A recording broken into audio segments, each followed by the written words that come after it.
Hallelujah. കർത്താവിന്റെ സാന്നിധ്യം നമ്മുടെ ജീവിതത്തിന് എല്ലാ തലങ്ങളിലേക്കും വ്യാപരിക്കട്ടെ. ഏറെ ആനന്ദത്തോടെ ദൈവവചനത്തിന്റെ മുൻപിലായിരിക്കുന്ന നമ്മുടെ ജീവിതങ്ങളിലേക്ക് പരിശുദ്ധാത്മാവ് ഇന്ന് പകർന്നു നൽകുന്ന വചനം 73-ാം സങ്കീർത്തനങ്ങൾ 25-ാമത്തെ തിരുവചനമാണ്. സ്വർഗത്തിൽ അങ്ങല്ലാതെ ആരാണ് എനിക്കുള്ളത്? ഭൂമിയിൽ അങ്ങയല്ലാതെ മറ്റാരെയും ഞാൻ ആഗ്രഹിക്കുന്നില്ല. സ്വർഗത്തിൽ അങ്ങല്ലാതെ ആരാണ് എനിക്കുള്ളത്? ഭൂമിയിൽ അങ്ങയല്ലാതെ മറ്റാരെയും ഞാൻ ആഗ്രഹിക്കുന്നില്ല. ഈ തിരുവചനം നമ്മുടെ ജീവിതത്തിൽ അഭിഷേകമായി വെളിപ്പെടുവാൻ ദൈവത്തിന്റെ പരിശുദ്ധാത്മാവ് വചനത്തിന്റെ ആത്മാവായി, ദൈവസ്നേഹത്തിന്റെ ആത്മാവായി നമ്മുടെ ജീവിതത്തിന്റെ എല്ലാ സാഹചര്യങ്ങളിലും വ്യാപരിക്കുവാനായി പ്രാർത്ഥിച്ചുകൊണ്ട് ഏറെ ആനന്ദത്തോടെ കർത്താവിന്റെ സാന്നിധ്യത്തിൽ നമുക്കായിരിക്കാം.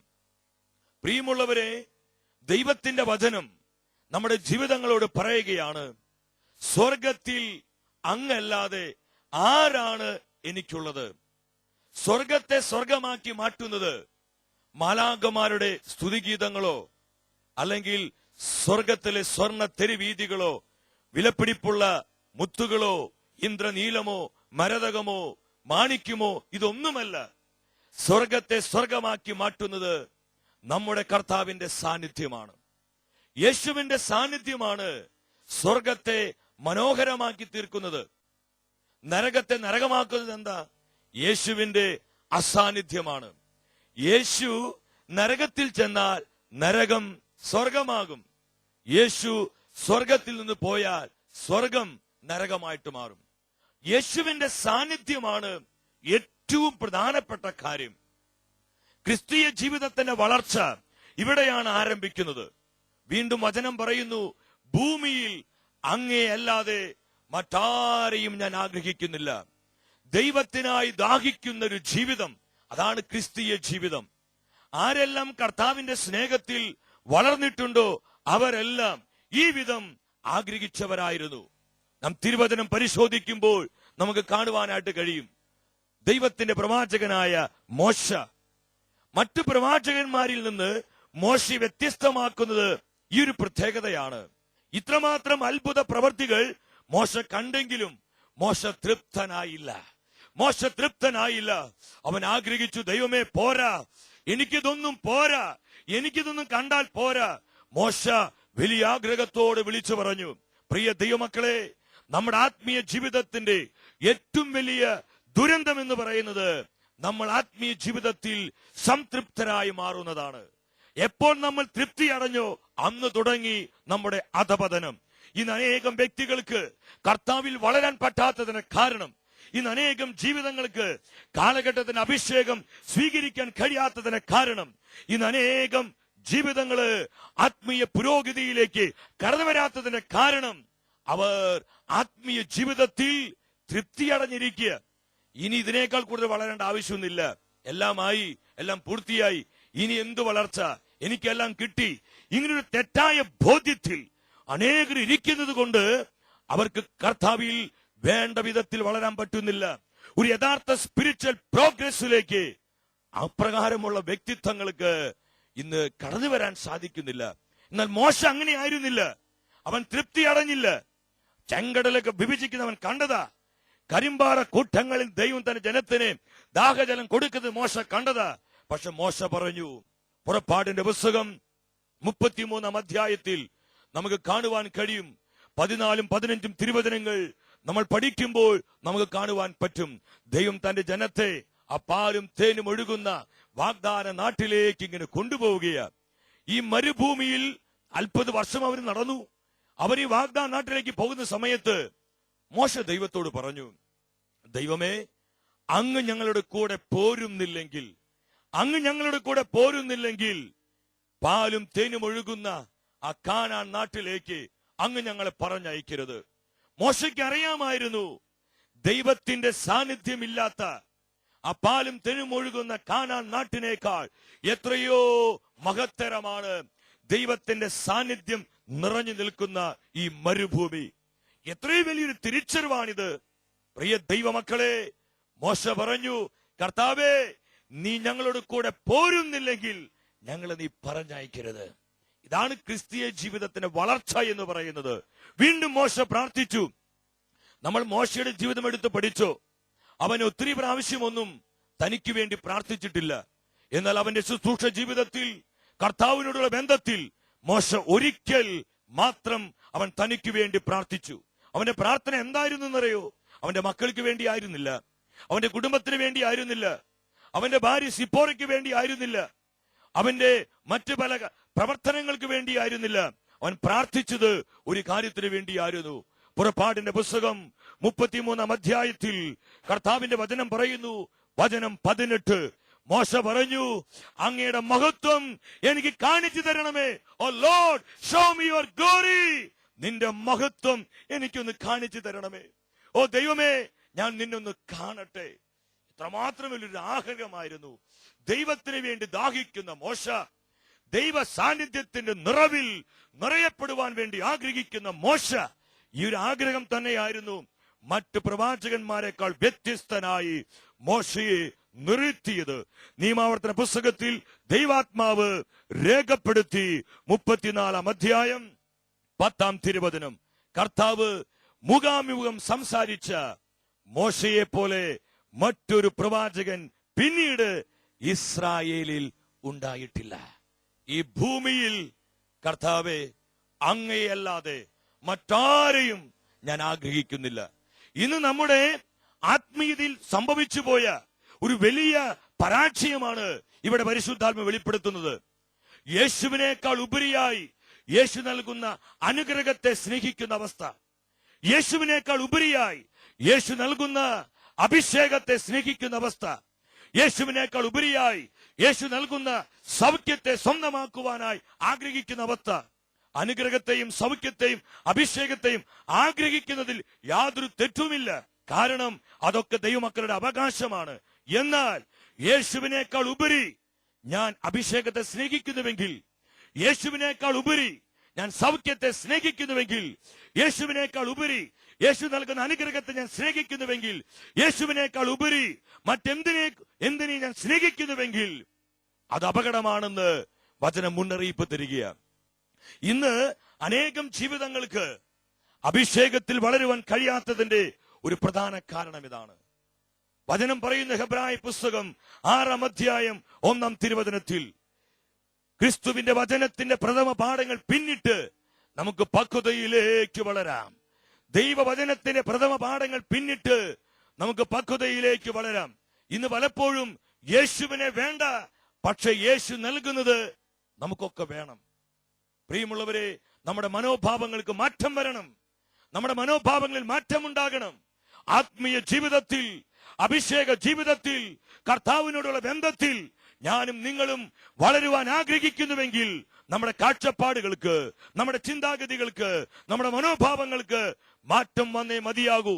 സങ്കീർത്തകനായ ആസാഫ് വിളിച്ചു പറഞ്ഞു, ഈ ഭൂമിയിൽ കർത്താവെ, അങ്ങയെ അല്ലാതെ മറ്റാരെയും ഞാൻ ആഗ്രഹിക്കുന്നില്ല. നമ്മൾ പാടുന്നില്ലേ, യേശു മാത്രം മതി, യേശു മാത്രം മതി, യേശു മാത്രം മതി എനിക്ക്. നമുക്ക് സ്നേഹത്തോടെ നേറ്റുപാടാം.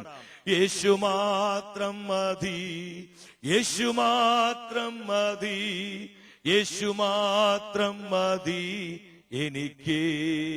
ഇതാണ് ക്രിസ്തീയ ജീവിതം, ദൈവ സാന്നിധ്യത്തിലുള്ള ജീവിതം. അതാണ് ക്രിസ്തീയ ജീവിതം. ക്രിസ്ത്യാനിറ്റി എന്ന് പറയുന്നത് കർത്താവിന്റെ സാന്നിധ്യമാണ്, ദൈവത്തിന്റെ സാന്നിധ്യമാണ്. ഇന്ന് പലപ്പോഴും കർത്താവിന്റെ സാന്നിധ്യമില്ലാത്ത തലങ്ങളായി നമ്മുടെ ആത്മീയത മാറിക്കൊണ്ടിരിക്കുക. കർത്താവിനോടുള്ള ബന്ധത്തിൽ വളരുവാൻ കഴിയാത്ത വിധം നമ്മൾ പലപ്പോഴും ഇന്ന് സൃഷ്ടിച്ചുകൊണ്ടിരിക്കുകയാണ്. ഉത്തമഗീതത്തിന്റെ പുസ്തകം 1 അധ്യായം 1 തിരുവചനത്തിൽ മണവാട്ടി തന്റെ മണവാളനെ നോക്കി പറയുകയാണ്, നിന്റെ അധരം എന്റെ ചുംബനം കൊണ്ട് പൊതിയട്ടെ. കർത്താവിന്റെ മണവാട്ടി എന്ന് പറയുന്നത് അവന്റെ സഭയാണ്. അവന്റെ സഭ അവന്റെ ജനമാണ്. ഇവിടെ സഭ കർത്താവിനെ നോക്കി പറയാ, നിന്റെ അധരം എന്നെ ചുംബനം കൊണ്ട് പൊതിയട്ടെ. ഞാൻ ചോദിക്കട്ടെ, നമ്മുടെ കർത്താവിന്റെ അധരത്തിന്റെ പ്രത്യേകത എന്താ? അധര ചുംബനം അത് ഏറ്റവും ഒരു ഇന്റിമേറ്റ് റിലേഷനെയാണ് കാണിക്കുന്നത്, അഭേദ്യമായ ബന്ധം. ഇവിടെ മണവാട്ടി പറഞ്ഞു, നിന്റെ അധരം എന്നെ ചുംബനം കൊണ്ട് പൊതിയട്ടെ. നമ്മുടെ മണവാളനായ കർത്താവിന്റെ അധരത്തിന്റെ പ്രത്യേകത എന്താ? ലൂക്കായുടെ സുവിശേഷം 4-ാം അധ്യായം 22-ാം വചനത്തിൽ നമുക്കത് കാണുവാൻ പറ്റും. എല്ലാവരും യേശുവിനെ പറ്റി പ്രശംസിച്ചു പറയുകയും അവന്റെ നാവിൽ നിന്ന് പുറപ്പെട്ട കൃപാവചസ് കേട്ട് അത്ഭുതപ്പെടുകയും ചെയ്തു. കർത്താവിന്റെ അധരത്തിന്റെ പ്രത്യേകത അത് കൃപയുടെ വചസ് കൊണ്ട് നിറഞ്ഞതാണ്. ഇവിടെ മണവാട്ടി എന്താ പറയുന്നത്? ഓ കർത്താവേ, നിന്റെ കൃപയുടെ വചസ് കൊണ്ട് നീ എന്നെ പൊതിയണമേ. എനിക്ക് മറ്റൊന്നും വേണ്ട, എനിക്ക് വേറെ ഒന്നും വേണ്ട. നിന്റെ കൃപയുടെ വചസ് കൊണ്ട് നീ എന്നെ പൊതിയണമേ. ഈ വിധം നമ്മൾ ആഗ്രഹിക്കുന്നവരായി മാറണം. ഇന്ന് പലപ്പോഴും നമ്മൾ കർത്താവിനെ വ്യത്യസ്തമായ ചില റോളുകൾ കൊടുത്തിരിക്കുക. നമ്മൾ പലരും കർത്താവിന് കൊടുത്തിരിക്കുന്ന ഒരു വലിയ റോളാണ് 7 സ്റ്റാർ ഹോട്ടലിലെ ഒരു ഷെഫിന്റെ റോളാണ് ഇന്ന് പലരും കൊടുത്തിരിക്കുന്നത്. ഞാൻ 7 സ്റ്റാർ ഹോട്ടലിൽ കയറിയിട്ടില്ല. ഞാൻ കേട്ടിട്ടുണ്ട് പലപ്പോഴും പലരും പറയുന്നത്, എന്ത് ആഹാരം ചോദിച്ചാലും 7 സ്റ്റാർ ഹോട്ടലിൽ കയറി ഏത് ആഹാരം ചോദിച്ചാലും അവിടെ കിട്ടുമെന്നാ പറയുന്നത്. അമേരിക്കൻകാർ കഴിക്കുന്ന ആഹാരം, ആഫ്രിക്കക്കാർ കഴിക്കുന്ന ആഹാരം, മെക്സിക്കോക്കാർ കഴിക്കുന്ന ആഹാരം, നമ്മുടെ ഇന്ത്യക്കാർ കഴിക്കുന്ന ആഹാരം, ഏത് ആഹാരവും അവിടെ കിട്ടും. ഇതുപോലെ ഇന്ന് അനേകം വ്യക്തികള് ഒരു 7 സ്റ്റാർ ഹോട്ടലിലെ ഷെഫിന്റെ തൊപ്പിയാണ് കർത്താവിന്റെ തലയിൽ വെച്ചു കൊടുത്തിരിക്കുന്നത്. എന്ന് പറഞ്ഞാൽ എന്ത് ചോദിച്ചാലും എനിക്കങ്ങ് വേണം.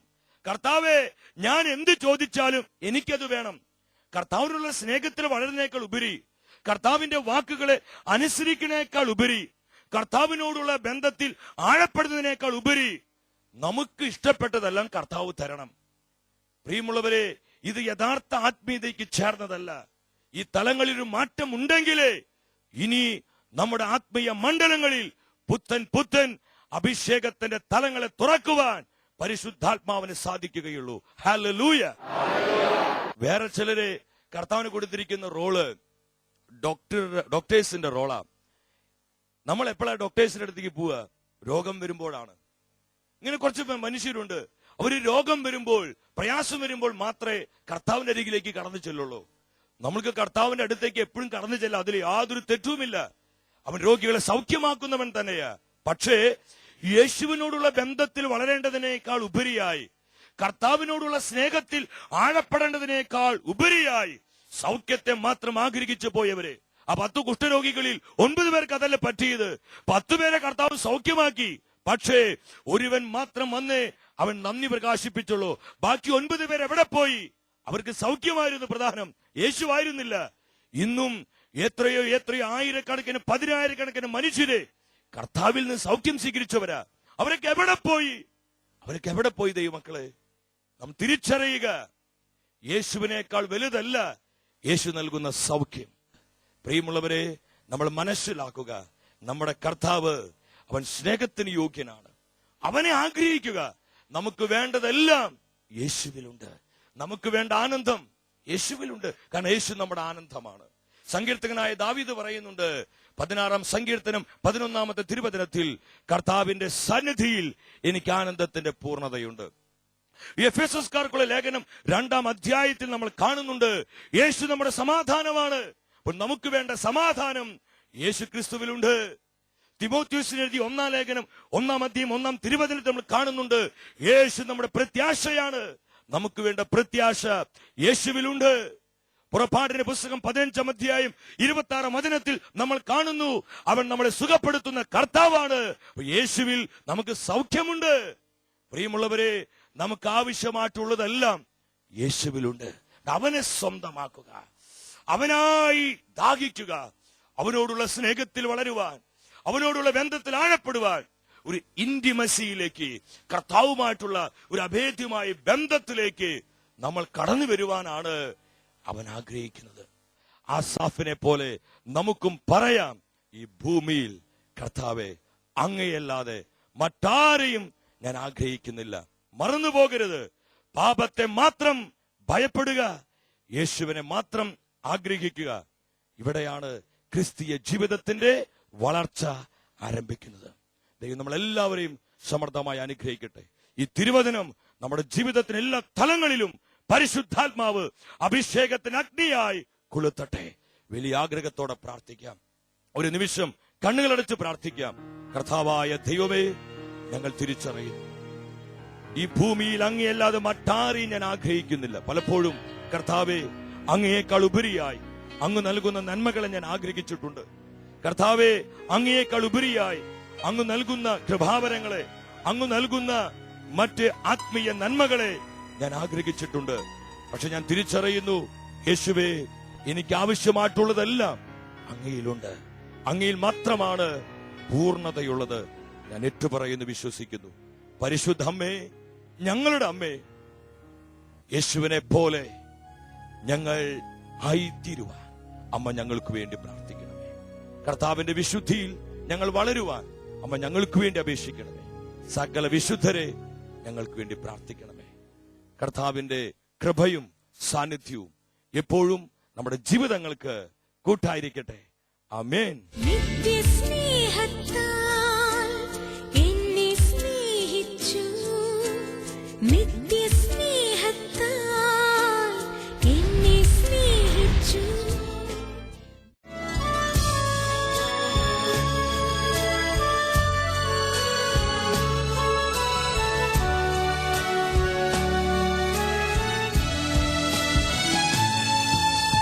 ഇതായി സക്രാരിയിൽ രക്ഷകനാമേശുനാഥൻ,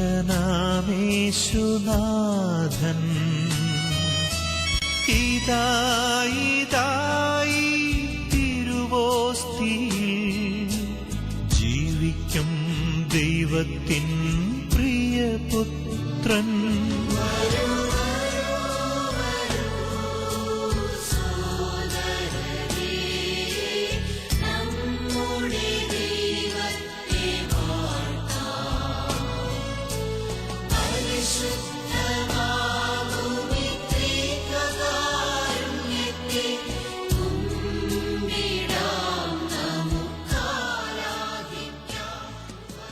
വിശുദ്ധ കുർബാനയായി ദിവ്യകാരുണ്യമായി നമ്മുടെ മധ്യേ കടന്നു വന്നിരിക്കുന്ന കർത്താവിന്റെ സാന്നിധ്യം നമുക്ക് തിരിച്ചറിയാം.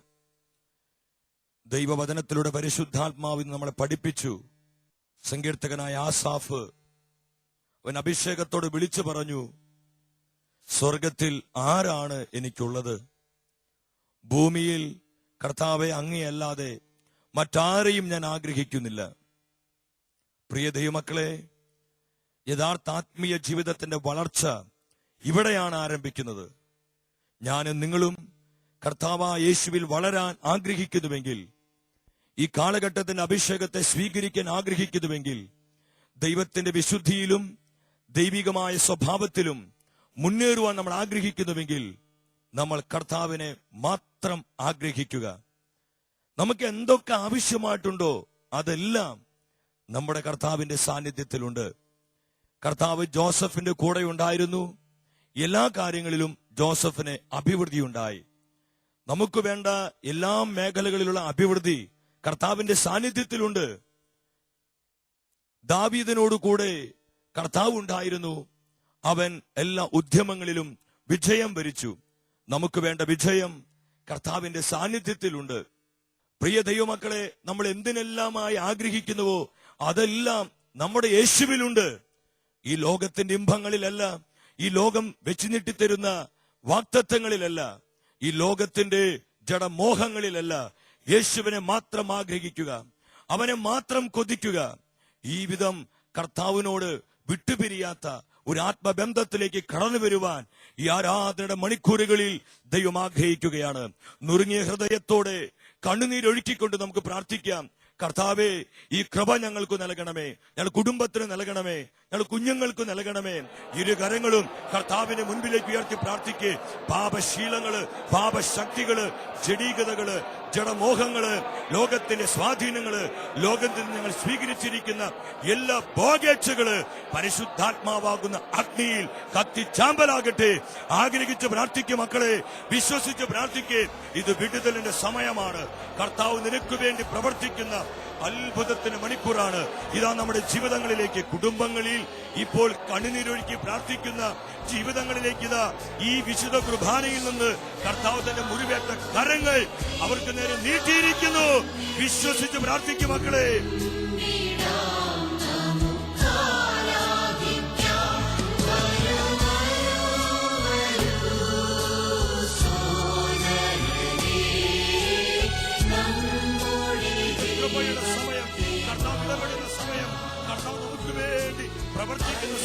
Hallelujah, hallelujah, hallelujah. യേശുവിനെ വിളിച്ച് പ്രാർത്ഥിക്ക്. സകല പാപത്തെയും ഉപേക്ഷിക്ക്, ലോകത്ത് ഉപേക്ഷിക്ക്, തിന്മ ഉപേക്ഷിക്ക്, പിശാചിന്റെ സകല ആഡംബരങ്ങളെയും ഉപേക്ഷിക്ക്. യേശുവിനെ മാത്രം ആഗ്രഹിക്ക്. യേശുവിനെ വിളിച്ച് പ്രാർത്ഥിക്കാം. യേശുവേ, ഹല്ലേലൂയ, ഹല്ലേലൂയ. അനുഗ്രഹിക്കണമേ, അഭിഷേകം ചെയ്യണമേ. ഞങ്ങളുടെ നിയോഗത്തിലേക്ക്, ഈ വിഷയത്തിലേക്ക് ദൈവശക്തിയായി, കൃപയുടെ അഭിഷേകമായി അങ്ങ് പ്രവർത്തിക്കണമേ. യേശു നൽകുന്ന ആശീർവാദത്തിനായി ആഗ്രഹിച്ചുകൊണ്ട് കരങ്ങൾ കർത്താവിന്റെ മുൻപിലേക്ക് നീട്ടിപ്പിടിച്ച് ഏറെ ആഗ്രഹത്തോടെ കർത്താവിന് നന്ദി പറഞ്ഞ് പ്രാർത്ഥിക്കാം. യേശുവേ, യേശുവേ, അനുഗ്രഹം പകരുന്ന ദൈവമേ, അഭിഷേകം ചെയ്യുന്ന ദൈവമേ, ഞങ്ങളങ്ങ് ആരാധിക്കുന്നു, ആരാധിക്കുന്നു. Hallelujah, hallelujah, hallelujah. നന്ദി കർത്താവേ, നന്ദി കർത്താവേ. എല്ലാ നന്മകൾക്കായി, എല്ലാ നന്മകൾക്കായി, എല്ലാ നന്മകൾക്കായി ഞങ്ങൾ നന്ദി പറയുന്നു, നന്ദി പറയുന്നു. ഹല്ലേലൂയ.